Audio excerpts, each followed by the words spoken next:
Hello everyone, आज हम लोग पढ़ने वाले हैं अध्याय 4 जल वाटर को।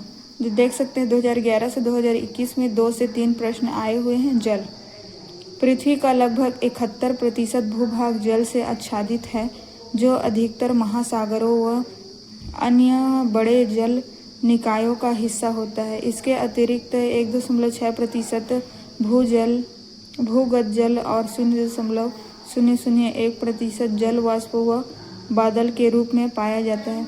पृथ्वी की सतह पर पाया जाने वाला अधिकतर जल समुद्र और महासागरों में है तथा यह खारा होने के कारण अनुपयोगी है। शुद्ध जल बर्फ के रूप में दोनों ध्रुवों पर और बर्फ से ढके पहाड़ों पर पाया जाता है। भूमिगत जल तथा नदियों, झीलों और तालाबों का जल भी शुद्ध होता है। फिर भी इस जल की उपलब्धता विभिन्न स्थानों पर एक समान नहीं है। जल न सिर्फ मानव के लिए बुनियादी आवश्यकता है, बल्कि यह जीव जंतुओं एवं वनस्पतियों के विकास के लिए भी एक अनिवार्य प्राकृतिक संसाधन है, जो जीवन में विविधता को निर्धारित करता है। जल के स्रोत व वितरण। जल पृथ्वी पर प्राकृतिक रूप से सभी 3 अवस्थाओं में मिलता है। यह पृथ्वी पर अलग अलग रूपों में मिलता है। आसमान से जल वाष्प और बादल, समुद्र में समुद्र जल और कभी कभी हिमशैल, पहाड़ों में हिम नद और नदियों तथा तरल रूप में भूमि पर झील के रूप में पाया जाता है। धरातल पर पाया जाने वाला अधिकांश जल हमारे लिए उपयोगी नहीं है। जल के वितरण को हम निम्न रूप में देख सकते हैं। महासागरों के रूप में लवणीय जल अनुपयोगी 97%, बर्फ के रूप में हिम नदी एवं ग्लेशियर अलवणीय जल अनुपयोगी 2%, भूमिगत नदियों एवं झीलों के रूप में अलवणीय एवं उपयोगी केवल 1%, भाप व आर्द्रता के रूप में वायुमंडल में विद्यमान जल की मात्रा को हाइग्रोमीटर की सहायता से मापा जाता है। जल के गुण। जल में निम्नलिखित गुण पाए जाते हैं। जल एक यौगिक है जो ठोस, द्रव एवं गैस तीनों रूप में पाया जाता है। 4 डिग्री सेल्सियस पर जल का घनत्व अधिक होता है। जल हाइड्रोजन और ऑक्सीजन के संयोग से बनता है। इसका रासायनिक सूत्र H2O है। जल का हिमांक 0 डिग्री सेल्सियस। जल जमकर बर्फ बन जाता है। क्वथनांक 100 डिग्री सेल्सियस होता है। इस तापमान पर जल उबलने लगता है। शुद्ध जल स्वादहीन, गंधहीन एवं पारदर्शी होता है। जल एक अच्छा विलायक है, जो कि संबंधित पदार्थ जिसमें से घुलता है इसके गुणों को आत्मसात कर लेता है। जल 0.0 डिग्री सेल्सियस से 4 डिग्री सेल्सियस तक गर्म किए जाने पर फैलने के स्थान पर सिकुड़ता है, अतः 4 डिग्री सेल्सियस पर जल का घनत्व सर्वाधिक होता है। यही कारण है कि ठंडे प्रदेशों में झील की सतह पर बर्फ जम जाने के बाद भी नीचे का जल नहीं जमता है और जलीय प्राणी आसानी से जीवित रहते हैं। जल में कुछ वस्तुएं तैरने लगती हैं, जबकि कुछ डूब जाती हैं। ऐसा उन वस्तुओं के घनत्व के कारण होता है। जिनका घनत्व जल से अधिक होता है वे डूब जाती हैं और जिनका घनत्व जल से कम होता है वे तैरती हैं। लोहे की कील, पत्थर, ईंट के टुकड़े आदि जल में डूब जाते हैं, जबकि बर्फ, नींबू तेल आदि पानी में नहीं डूबते हैं। बर्फ का घनत्व जल से कम होता है, अतः यह जल में तैरता है। जल में अन्य द्रवों की घुलनशीलता जल को गर्म करके बढ़ाई जा सकती है। जल में घुली हुई ऑक्सीजन के कारण जलीय जीव आसानी से जल में श्वसन क्रिया करते हैं और जीवित रहते हैं। समुद्र, मृत सागर। समुद्री जल नमक उत्पादन का एक अच्छा स्रोत माना जाता है। वाष्पीकरण के द्वारा समुद्री जल से नमक बनाया जाता है, जिसमें जल को गर्म किया जाता है। मृत सागर। सभी महासागरों का जल लवणीय होता है। इसमें मृत सागर की लवणता सर्वाधिक है, जिसकी लवणता लगभग 300 ग्राम प्रति लीटर है। इस प्रकार की लवणता वाले जल में अधिक घनत्वता के कारण कोई भी मनुष्य नहीं डूब। जल का महत्व एवं उपयोग। जल सभी जीव जंतुओं की आधारभूत आवश्यकता है। जल के महत्व को निम्न रूपों में देख सकते हैं। मनुष्य के शरीर का लगभग 2/3 भाग जल से बना होता है। यह शरीर के ताप को नियंत्रित बनाए रखने में सहायक होता है। मनुष्य के रक्त में 80% भाग जल का होता है। मनुष्य अपने विभिन्न कार्यों जैसे खाना बनाना, साफ सफाई करना तथा कपड़े धोना आदि कार्य जल के द्वारा ही होते हैं। मनुष्य को पाचन एवं उत्सर्जन क्रिया के समय भी जल की आवश्यकता होती है। मनुष्य द्वारा फिटकिरी का प्रयोग गंदे जल में अवसादों को हटाने के लिए किया जाता है। पौधे व जीव जंतु को भी जल की आवश्यकता होती है। जैसे पौधे को प्रकाश संश्लेषण की क्रिया में खनिजों के संवहन तथा बीज के अंग आदि में जल की आवश्यकता होती है। इसी प्रकार से जानवरों को भी अपनी विभिन्न क्रियाओं के लिए जल की आवश्यकता होती है। घरेलू कार्यों के अतिरिक्त जल कृषि कार्यों व औद्योगिक इकाइयों के लिए भी अधिक उपयोगी माना जाता है। विद्युत उत्पादन एवं विनिर्माण क्षेत्र के लिए यह अत्यधिक प्रासंगिक संसाधन माना जाता है। जल चक्र वाटर साइकिल पृथ्वी पर उपलब्ध जल के एक रूप से दूसरे रूप में परिवर्तित होने और एक भंडारण से दूसरे भंडारण या एक स्थान से दूसरे स्थान को गति करने की चक्रीय प्रक्रिया है। इसमें कुल जल की मात्रा का क्षय नहीं होता है, वरन रूप व स्थान परिवर्तन होते रहते हैं। जल चक्र को हम इस रूप में समझ सकते हैं कि सूर्य की गर्मी से समुद्र, नदियों, तालाबों एवं झरनों का जल वाष्पीकृत होकर ऊपर उठता है, जिससे बादल का निर्माण होता है और बादल से वर्षा होती है। इस क्रम में जल का कुछ भाग नदियों में मिलता है जो अंततः समुद्र से मिल जाती है, जबकि कुछ भाग बर्फ के रूप में जम जाता है और कुछ जल धरती द्वारा अवशोषित हो जाता है। इस प्रकार के से जल नियमित रूप से अपना रूप बदलता रहता है। इस प्रकार की प्रक्रिया जिसमें जल जलमंडल से वायुमंडल में जाता है और वायुमंडल से जलमंडल में आता है, जल चक्र कहलाती है। जल के स्तर में कमी। भूमिगत जल के स्तर में निरंतर हो रही कमी का मुख्य कारण सिंचाई हेतु ट्यूबवेल तथा हाथ के पंपों का अधिक मात्रा में उपयोग होना है। कुओं के सूखने का मुख्य कारण भूजल के स्तर में निरंतर कमी होना है। साथ ही कृषि के लिए सिंचाई के रूप में अधिकाधिक जल का दोहन है। इसके अतिरिक्त वर्षा में हो रही निरंतर कमी है, अर्थात पेड़ पौधों का ह्रास। जल प्रदूषण जल में अवांछित व हानिकारक पदार्थों का मिल जाना ही जल प्रदूषण कहलाता है। इससे जल की गुणवत्ता घट जाती है। इस प्रकार का प्रदूषित जल हमारे लिए उपयोगी नहीं होता। जैव प्रणाली में उपस्थित संतुलन प्रदूषण के कारण बिगड़ जाता है। जल प्रदूषण के लिए बहुत सारे कारक उत्तरदायी हैं जो निम्नलिखित हैं।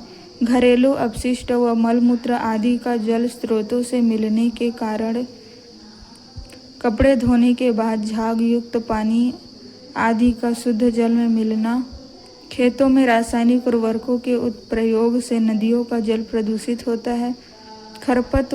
खरपतवारनाशी एवं कीटनाशी आदि का उपयोग भी जल प्रदूषण के लिए उत्तरदायी है। औद्योगिक अपशिष्ट जैसे कारखानों से निकलने वाला कचरा, रसायन एवं गर्म जल आदि के कारण, जल स्रोत से मृत जीव जंतुओं के अवशेषों के मिलने से कभी कभी अमोनिया की मात्रा भी बढ़ने से जल प्रदूषण हो जाता है।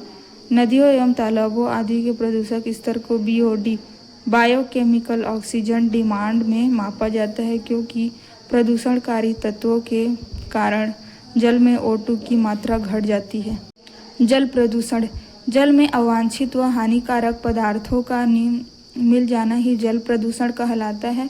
इससे जल की गुणवत्ता घट जाती है। इस प्रकार का प्रदूषित जल हमारे लिए उपयोगी नहीं होता। जैव प्रणाली में उपस्थित संतुलन प्रदूषण के कारण बिगड़ जाता है। जल प्रदूषण के लिए बहुत सारे कारक उत्तरदायी हैं जो निम्नलिखित हैं। घरेलू अपशिष्ट व मलमूत्र आदि का जल स्रोतों से मिलने के कारण, कपड़े धोने के बाद झाग युक्त पानी आदि का शुद्ध जल में मिलना, खेतों में रासायनिक उर्वरकों के प्रयोग से नदियों का जल प्रदूषित होता है। खरपतवारनाशी एवं कीटनाशी आदि का उपयोग भी जल प्रदूषण के लिए उत्तरदायी है। औद्योगिक अपशिष्ट जैसे कारखानों से निकलने वाला कचरा, रसायन एवं गर्म जल आदि के कारण। जल स्रोत से मृत जीव जंतुओं के अवशेषों के मिलने से कभी कभी अमोनिया की मात्रा भी बढ़ने से जल प्रदूषण हो जाता है। नदियों एवं तालाबों आदि के प्रदूषक स्तर को BOD बायोकेमिकल ऑक्सीजन डिमांड में मापा जाता है, क्योंकि प्रदूषणकारी तत्वों के कारण जल में O2 की मात्रा घट जाती है। जल प्रदूषण से संबंधित रोग। दूषित जल पीने से पेचिश, डायरिया, टाइफाइड, मियादी बुखार, पीलिया जैसे और हैजा जैसे रोग होते हैं। जल में विशेष धातुओं के मिल जाने से भी कई बीमारियां होती हैं, जैसे जल में पारे के घुलने से मिनीमाता रोग तथा कैडमियम के घुलने से इटाई रोग होता है। दूषित जल पीने से मनुष्य शारीरिक रूप से विकलांग भी हो सकता है, साथ ही त्वचा से संबंधित बीमारियों की चपेट में आ सकता है। जल से होने वाली बीमारियों से बचने के लिए पानी को उबालकर लाभकारी होता है। पानी को शुद्ध करने के लिए उनमें फिटकिरी डालते हैं। इससे जल उपस्थित गंदगी नीचे बैठ जाती है। विभिन्न जल बोर्डों से आने वाली जल में क्लोरीन की मात्रा मिलाई जाती है। इस मात्रा बढ़ने पर जल पीने योग्य नहीं रहता। मलेरिया जल जनित रोग। अब पढ़ते हैं जल प्रदूषण को रोकने के उपाय। प्रदूषित जल के माध्यम से अनेक रोगाणु शरीर में पहुंचकर बीमारियों को जन्म देते हैं। अतः जल प्रदूषण को रोकने के लिए उपाय किए जाने आवश्यक हैं। भारत सरकार में अनेक समाज सेवी संस्थाएं मानवीय कार्य में संलग्न है, किंतु यह एक सामूहिक दायित्व है जिसका निर्माण प्रत्येक व्यक्ति को करना चाहिए। जल प्रदूषण की रोकथाम हेतु निम्नलिखित उपाय हैं। पहला, नदियों व तालाबों में जल शुद्धिकरण अभियान द्वारा गंगा शुद्धिकरण की योजना संचालित की जानी चाहिए। घनी आबादी के संश्लेषित मलमूत्र आदि की निकासियों की उपयुक्त व्यवस्था एवं तालाबों में न मिलाने देना। नदियों में शव प्रवाह व अस्थि विसर्जन जैसे परंपराओं पर वैधानिक तरीके से रोक लगानी जानी चाहिए। व्यर्थ पदार्थों, मल, गोबर आदि से बायोगैस व कृषि उपयोगी खाद बनाना चाहिए। पेयजल स्रोत के उपरांत नहाने के परिवेश में स्वच्छता रखना एवं नदी व तालाब आदि जल स्रोतों के परिवेश में स्वच्छता रखना एवं इस दशा में पशुओं के स्नान व मल विसर्जन पर रोक लगाना। गंदे नालों का जल नदी तालाब में मिलने से पूर्व रासायनिक विधियों से साफ करना। जल मानस में जल प्रदूषण रोकने की जागरूकता पैदा करना। प्रदूषण जल का शुद्धिकरण करना। जल संरक्षण। जल अमूल्य है, जिसके बिना पृथ्वी पर जीवन असंभव है, अर्थात जल ही जीवन है। जल का वितरण असमान है तथा इसका सिर्फ 1% भाग ही मानव के लिए उपयोगी है। जल एक प्राकृतिक संसाधन है जिसकी मात्रा काफ़ी सीमित है। ऐसे में जल का संरक्षण अति आवश्यक हो जाता है। जैसे कि जल चक्र में हमने पढ़ा है कि जल का एक ही मुख्य स्रोत है वर्षा या वर्षण। इसीलिए विभिन्न जल स्रोतों को प्रदूषित होने से बचाना चाहिए एवं विभिन्न प्रक्रियाओं द्वारा जल का संग्रहण भी करें ताकि भविष्य में उसका आवश्यकता अनुसार उपयोग संभव हो सके। ऐसे में वर्षा जल का संग्रहण एक प्रमुख उपाय जल संरक्षण के दृष्टिकोण से हो सकता है। प्राचीन समय से ही वर्षा जल को संरक्षित करने की अनेक विधियां प्रचलित हैं, जिसमें विभिन्न क्षेत्रों में लोग कुआं, सीढ़ीदार कुआं, झीलें आदि में जल को संरक्षित करके रखते थे, जिनका उपयोग सामूहिक रूप से किया जाता था। वर्षा जल संग्रहण की विधियां। वर्तमान समय में वर्षा जल संग्रहण की कई विधियां हैं जो निम्नलिखित हैं। छत के ऊपर एकत्र किए हुए जल को विभिन्न पाइपों द्वारा जमीन के अंदर बने गड्ढे में जमा करना तथा भविष्य में उनका उपयोग करना आवश्यकतानुसार करना। सड़कों पर वर्षा के पानी को उसके किनारे बने नालों एवं गड्ढों द्वारा जमीन के अंदर जाने देना, जिससे भूमिगत या गैस या भौम जल के स्तर में काफ़ी सुधार आता है। जल के संरक्षण को बढ़ावा देने के लिए कम उपयोग और पुनः चक्रण की विधि को अपनाना चाहिए। जल संरक्षण से संबंधित संस्थाएं। वैश्विक स्तर पर जल संरक्षण की समस्या एक चुनौती बनती जा रही है। अंतर्राष्ट्रीय मंचों पर इस विषय को कई बार उठाया जा गया है। वैश्विक स्तर पर 22 मार्च को प्रति वर्ष विश्व जल दिवस के रूप में मनाया जाता है। तरुण भारत संघ यह संस्था राजस्थान में कार्यरत है। जल पुरुष राजेंद्र सिंह इसी संस्था से संबंधित है। भीम संघ यह संस्था कर्नाटक के होलगुंडी में कार्यरत है, जो बच्चों की विशेष संस्था है। इसी के साथ हमारा चैप्टर 4 कंप्लीट होता है। अब